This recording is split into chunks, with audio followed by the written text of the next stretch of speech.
Bonjour tout le monde. Cette vidéo est la première d'une série de 7 à 8 vidéos qui seront consacrées aux différents types de blocages que vous pouvez rencontrer et qui vous empêchent d'avancer dans votre vie.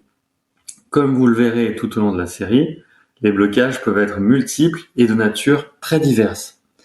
L'approche que je propose ici, c'est une approche holistique, c'est-à-dire qu'elle tient compte de l'intégralité de l'être dans toutes ses dimensions.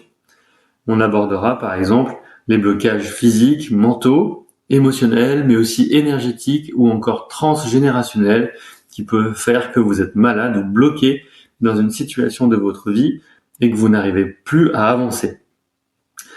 Mais avant d'entrer dans le vif du sujet et de vous présenter un peu plus la série de vidéos qui arrive, je voudrais faire un préambule important sur le processus de guérison et de libération des blocages en insistant sur plusieurs faits. Car la guérison ou la résolution d'un blocage important dans votre vie n'est pas quelque chose de magique et il n'existe pas de recette miraculeuse qui marche à tous les coups. C'est pourquoi il est important, selon moi, de prendre en compte plusieurs paramètres dans notre chemin vers la guérison et la résolution de nos blocages. Le premier paramètre à prendre en compte, c'est la multifactorialité des causes de la maladie ou du blocage que vous vivez.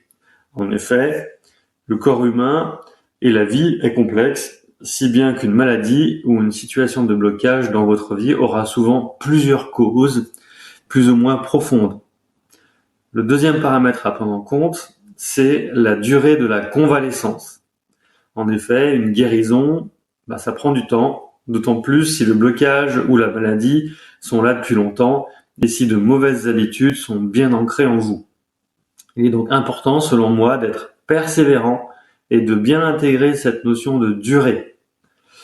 Le troisième paramètre, c'est le lâcher-prise. Ça veut dire pour moi qu'il faut faire le nécessaire pour que vos problèmes se résolvent, tout en sachant que certaines choses sont hors de votre contrôle et que le reste dépend de votre destinée. Enfin, le quatrième paramètre, je l'ai appelé « Qu'est-ce que j'apprends en chemin ?»